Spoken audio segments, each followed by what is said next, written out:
Hello and welcome back to the YouTube channel. MFJJ here with PodiumArcher.com doing our 2022 Hoyt Ventum Pro 30 bow review. Just got these in today. They're a little late. Sorry, better late than never, I guess, but at least there's something to play with here. A couple of changes for this over last year's bow. You might glance at this really quickly and go, how in the hell is this any different than what you made last year? Which, a lot of people are probably going to do that because it doesn't look a whole lot different. But what they did do is, one, they integrated the front to where it's not a bolt-on piece, which is pretty clean. They redesigned the cam system a little bit, not drastically, but slight little tweaks. And I think they took a little bit of weight out of the bow and upgraded the grip to a newer form of thermal grip. I'm not sure if I like it better or not, but it is different and relatively improved. Let's see, the overall specs are this bow is supposed to shoot 342 feet a second. The axle to axle is 30 inches, the brace height is 6 inches, and it's supposed to come in at a 4.5 pound physical weight. It's available in 40 to 80 pound peaks with some 5 pound peak increments in there. 25 to 30 inches depending on which module you put in this cam base, and it's coming in at $1249. I think that does make it the highest aluminum bow that we've tested and tried in a 30-inch axle to axle. So let's take some measurements and see what we come up with here. 30 inches axle to axle. Tiny bit shy, not bad. 6-inch brace height. Looking pretty fair on 6 inches. Physical weight of 4.5. I'm betting this is probably going to come out about 5.1 because of that stabilizer that they send on the boat. 5.2. So I imagine you take the rubber parts off and that stabilizer off and you're right at 4.5, which if you're comparing it to most bows, that's pretty accurate.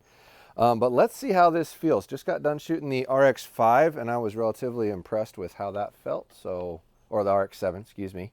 Sorry, been a long day. We're burning the midnight oil tonight, trying to get these out to you as quick as we can since they sent them to us a little late. And I'm optimistic that this will do similar overall feel, but here we go. 30 inches, 70 pounds, 350 grain arrows, as always. Oh, forgot to move the crony out of the way.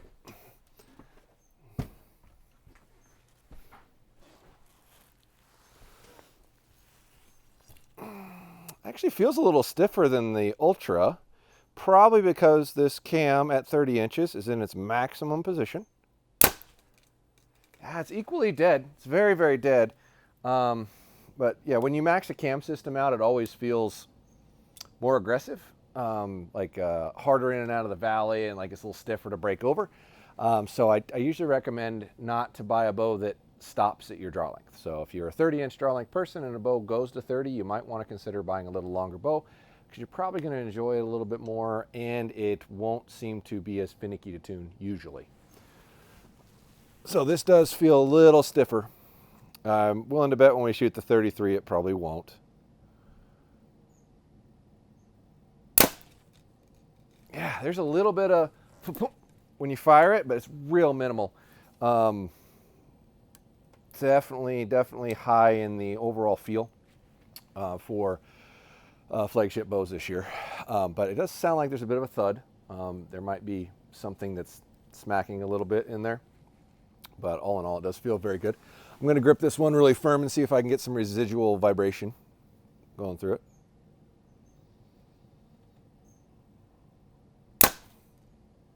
So there's a little, but it goes pretty quick. Dissipates relatively fast. But yeah, definitely here's some kind of a ting as it rotates over. So it's a little noisier than the Ultra, but once again, that could be because we're shooting a bow peaked at 30 inches. At 30 inches, you usually get a little more finicky noise. But let's see how fast it is. All right, so this bow is supposed to shoot 342 FPS. So let's see what we get.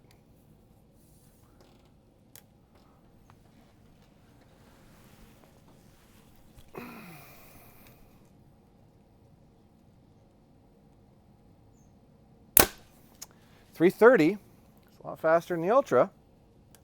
Getting close to what it probably should shoot.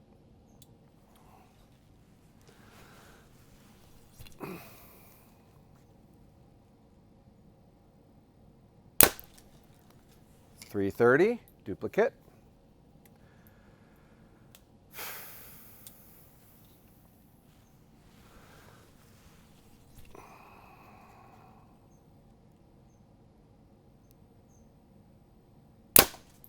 327.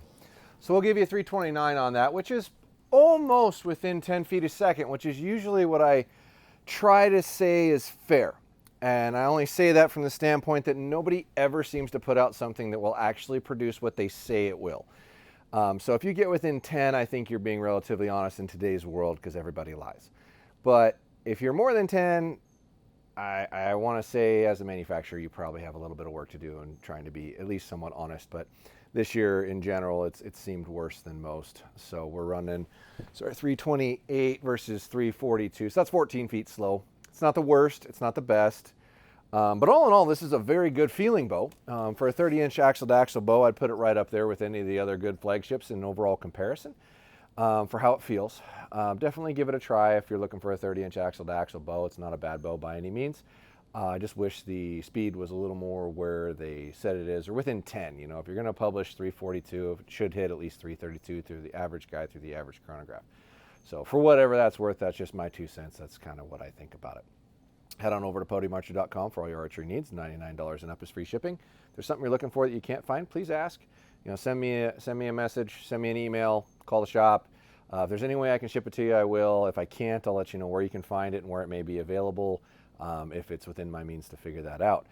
Hit like, hit subscribe, get down in the comments. Let me know what you think. I always love getting the feedback from you guys. I haven't been able to reply to as much of them lately because we've been putting out so many videos. I've been spending every little bit of free time I have about making videos and trying to get this stuff out to you as quickly as possible because it is launch time, and the longer I wait to get them to you, the less interested you're going to be. So we're trying to really focus on that. But when we get back to a little bit better schedule, I'll try to get more out to you guys. But more than anything, thanks for coming back and thanks for keep looking.